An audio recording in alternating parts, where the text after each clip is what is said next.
I, 52F, have been dealing with a situation involving my son Jonah, 28M, that has made me question everything. This is a long story, so please bear with me. It all started when I met Daniel, 54M, at a friend's wedding where he was the best man. I had just started my career as a junior accountant and wasn't looking for a relationship, but Daniel was charming and persistent. After dating for 2 years, we got married in a small ceremony. My parents had died in a car accident when I was 19, so it was just my closest friends and Daniel's family at the wedding. Everything seemed perfect at first. Daniel had a good job in sales, we bought a small starter home, and were planning our future together. His family, especially his mother, was very controlling, but I tried my best to get along with them. They always made comments about how I wasn't good enough for Daniel since I came from a modest background while they were quite well off. Still, Daniel always defended me and I thought we were happy. Then I got pregnant with Jonah. The pregnancy wasn't planned, but we were excited. At least I was. Daniel started becoming distant around my 4th month. He would stay late at work, miss my doctor's appointments, and barely helped prepare the nursery. His mother kept making snide comments about how I had trapped her son with a baby. I tried talking to Daniel about it, but he would just say he was stressed about work and providing for a family. When Jonah was born, Daniel seemed to come around for a bit. He was there for the delivery in the first few weeks. But then he started staying out later and later. Sometimes he wouldn't come home for days, claiming he had to travel for work. I was struggling with a newborn, trying to manage everything alone. I had to quit my accounting job because we couldn't afford childcare and Daniel was never home to help. When Jonah was 6 months old, I woke up one morning to find Daniel gone. All his clothes were missing and there was just a note on the kitchen counter. He wrote that he wasn't ready to be a father, couldn't handle the responsibility, and needed to find himself. He said not to try to contact him. When I tried calling, his number was blocked. His work told me he had quit 2 weeks ago. He had emptied our joint account, leaving me with just $800. His family turned completely hostile. His mother spread rumors that I had baby-trapped Daniel and driven him away with my neediness. They refused to help or even see Jonah. I was completely alone with a baby, no job, and barely any savings. I had to sell our house quickly at a loss just to have some money to survive on. I moved into a tiny 1-bedroom apartment and started looking for work. It was hard finding a job after the gap in my resume. No accounting firm would hire me. Finally, I got a job as a receptionist at a dental office during the day. The pay wasn't enough, so I also started waitressing at night. My elderly neighbor Martha was a godsend. She offered to watch Jonah while I worked. She had never had children of her own and treated Jonah like a grandson. Those early years were exhausting. I would work at the dental office from 8 to 5, rush home to feed Jonah, then work at the diner from 7 midnight. Martha would put Jonah to bed and stay until I got home. On weekends I would pick up extra shifts while trying to spend quality time with Jonah. There were many nights I cried myself to sleep from exhaustion, but looking at Jonah's face gave me strength to keep going. As Jonah grew up, he naturally started asking about his father. Around age 5, he came home crying because kids at school teased him about not having a dad. I never badmouthed Daniel but told Jonah the truth in age-appropriate ways, that his father wasn't ready to be a parent and had left. Jonah seemed to accept it, but I could tell it bothered him, especially during father-daughter dances or school events where other dads were present. Despite everything, Jonah and I developed an incredibly close bond. He was such a bright, sweet kid. He would make me cards and breakfast in bed for Mother's Day, telling me I was the best mom and dad. I worked hard to give him as normal a childhood as possible. I saved every extra penny for his future, never buying anything for myself. Martha taught him to play chess and would take him to the library while I worked. Jonah did well in school and was active in the computer club. When he was 17, he got accepted to a good college with a partial scholarship. I was so proud. All our struggles had been worth it. I took out loans to cover the remaining tuition, telling Jonah not to worry about the debt. He graduated with honors and got a great job at a tech company, making more money than I ever had. That's when everything changed. Jonah started becoming distant and would barely call or visit.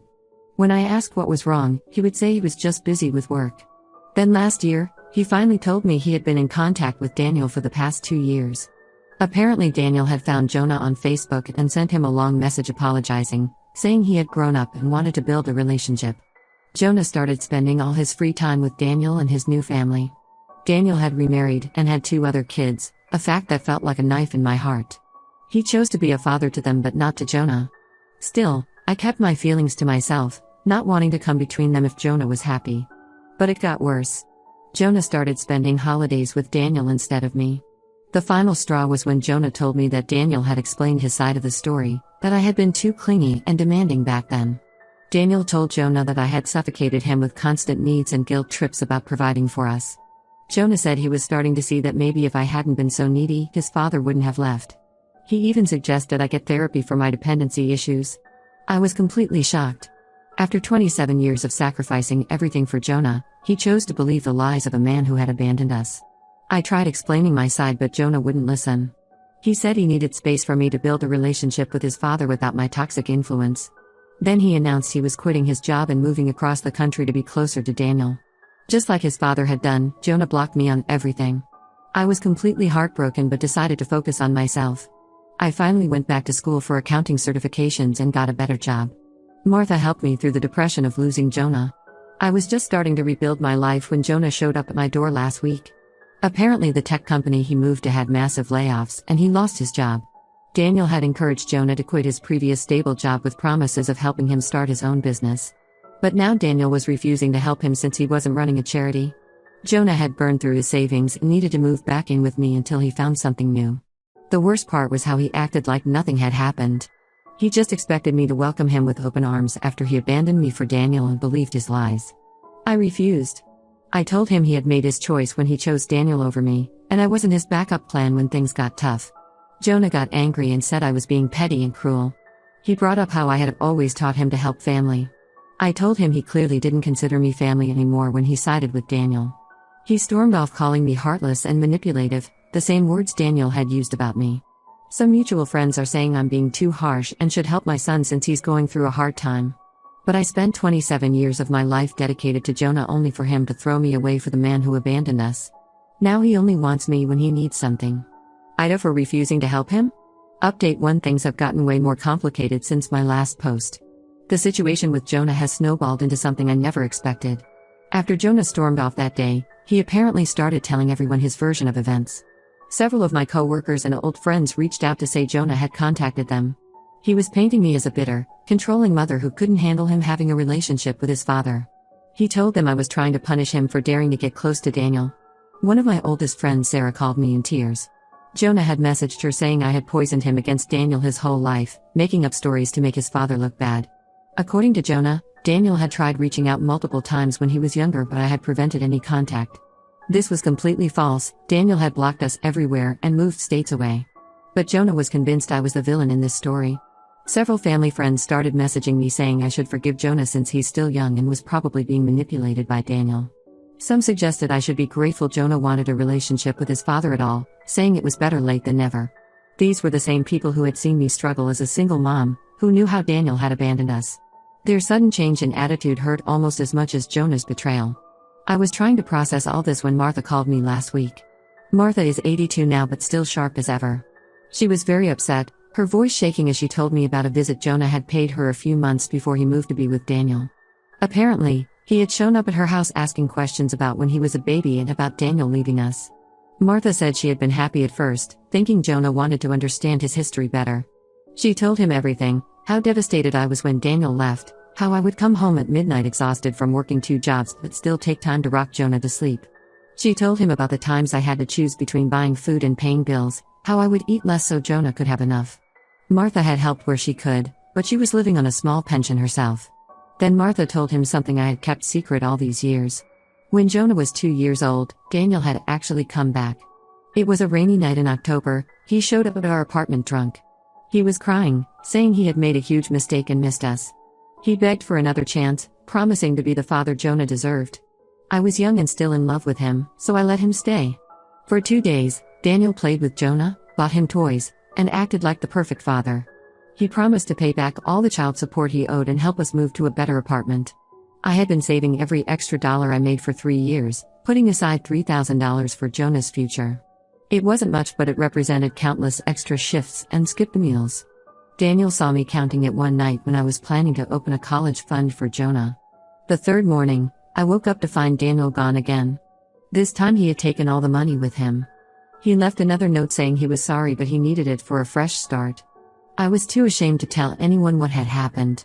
I filed a police report but they said it would be hard to prove since I had willingly let him into our home. I worked even harder to rebuild our savings, picking up extra weekend shifts while Martha watched Jonah. When Martha told Jonah this story, his reaction shocked her. He accused her of lying to make his father look bad. He said Daniel had already warned him that people would try to turn him against his father with fake stories. He told Martha she should be ashamed of herself for making up lies about a man she barely knew. Martha was deeply hurt. She had helped raise Jonah for years, treating him like the grandson she never had. Now he was calling her a liar to defend a man who had abandoned him. I was furious when I heard this.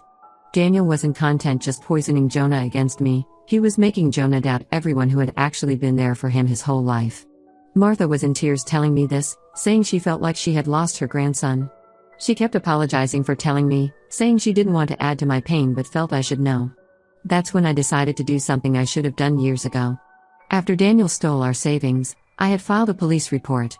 I also had letters from Daniel's first wife warning me about him. She had reached out after seeing our wedding announcement in the local paper.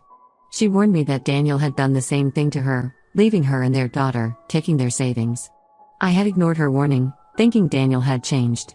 I kept these documents all these years, hidden away in an old box because looking at them was too painful.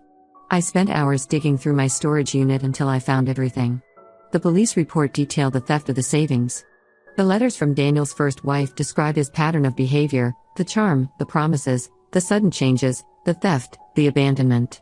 There were also some bounced child support checks from when I had briefly tried to get Daniel to help support Jonah. I scanned everything and emailed it all to Jonah with no message attached. Let the documents speak for themselves. He hasn't responded directly to me, but Martha called yesterday to tell me Jonah had come to see her. He broke down crying and apologized for calling her a liar. She said he seemed shaken by the evidence, finally seeing the truth about his father. I don't know what will happen next.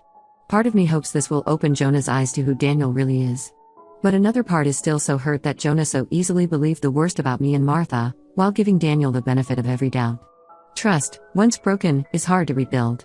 I'm trying to stay strong and focus on healing myself, whatever Jonah decides to do next. Update 2: I wasn't planning to post again, but something major happened that I need to get off my chest. 2 weeks ago, I received a call from a number I didn't recognize. It was Jonah's girlfriend Jenna, 26F, someone I had never met since Jonah cut contact before introducing us.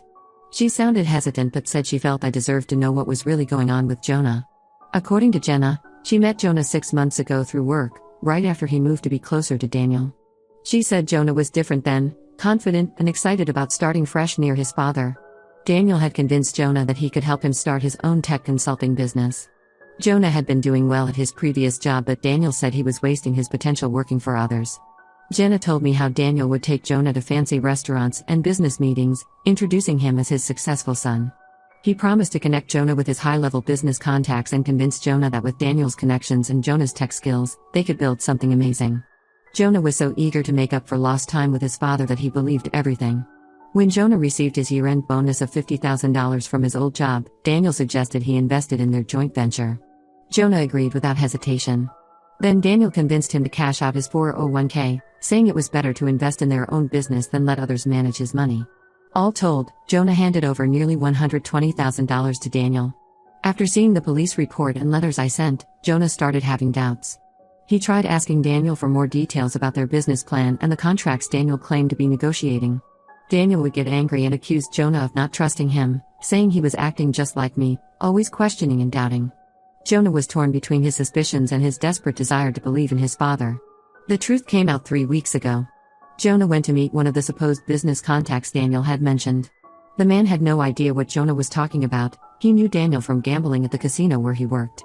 It turned out Daniel had a serious gambling problem and had used Jonah's money to pay off casino debts. There was no business, no contracts, no plans. It had all been a scam to get Jonah's money. Jenna said when Jonah confronted Daniel, things got ugly. Daniel dropped his caring father act completely. He told Jonah he was pathetic and desperate, just like me. When Jonah demanded his money back, Daniel laughed and said he should thank him for teaching him a valuable lesson about trust. Then he told Jonah not to contact him or his real family again. Just like that, he discarded Jonah for the second time. The worst part was that Daniel had already warned his wife and other kids about Jonah, telling them he was unstable and trying to extort money from them. When Jonah tried reaching out to his half-siblings, they blocked him. Daniel had poisoned them against Jonah before Jonah could even tell his side. Jenna said Jonah has been spiraling since then. He lost his new job because he had been distracted by everything with Daniel and missed some major deadlines. His savings are gone, his career is damaged, and he's had to face that his father never really wanted him, just his money. She said he spends most nights drinking and talking about what a fool he was to believe Daniel over me. According to Jenna, Jonah wants to apologize but is too ashamed to face me. She said he keeps reading the letters from Daniel's first wife, seeing the pattern he refused to see before.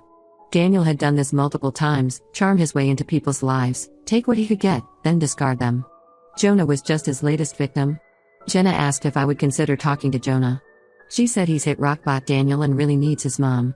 Part of me wanted to rush to help him like I always have. But another part remembered how quickly he had turned on me, how easily he believed Daniel's lies about me being controlling and manipulative. He had thrown away 27 years of love and sacrifice because Daniel spun a good story. I told Jenna I needed time to think. She understood but asked me to remember that Jonah was a victim of Daniel's manipulation too. Before hanging up, she mentioned something that stuck with me. Jonah keeps the Mother's Day cards he made me as a kid on his nightstand now. He reads them when he's drunk, crying about how he threw away the one parent who truly loved him.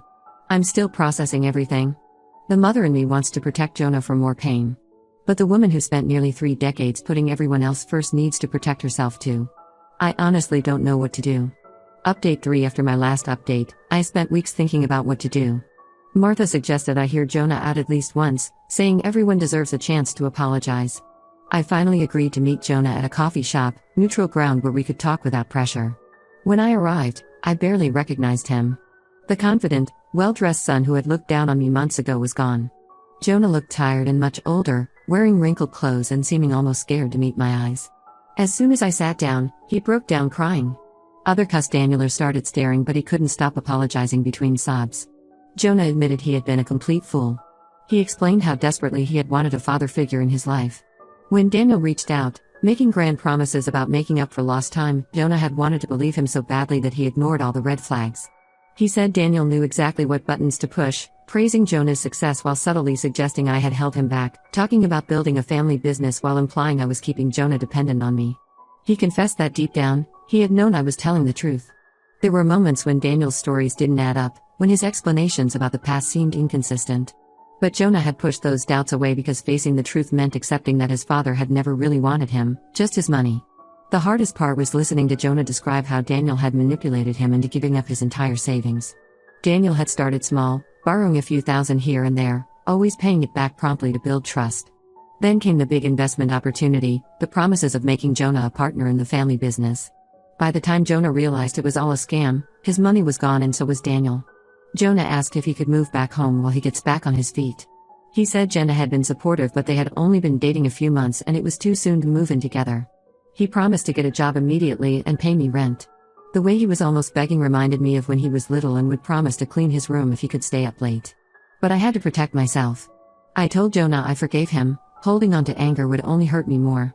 But forgiveness didn't mean everything could go back to how it was. The trust between us was broken.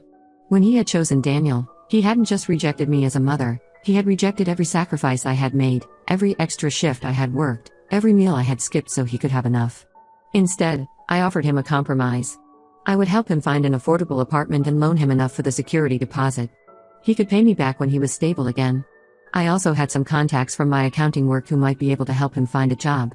Jonah agreed it was more than fair, though I could see he was disappointed. Jonah has started therapy to deal with his abandonment issues and the trauma of Daniel's betrayal. He calls me twice a week now and we're slowly rebuilding our relationship. Last week he got a new job at a smaller tech company. The pay isn't as good as his previous position but he seems more grounded. Daniel apparently tried reaching out again last month. He sent Jonah a long email about how he had changed and wanted to make things right. This time Jonah didn't fall for it. He blocked Daniel's email and number. Sometimes the hardest lessons are the ones we have to learn through experience. Martha says I'm being too cautious with Jonah, that a mother's love should be unconditional. But I've learned that setting boundaries isn't the opposite of love, sometimes it's the purest form of it. Jonah and I are both healing, just separately this time. Maybe that's what we both needed all along.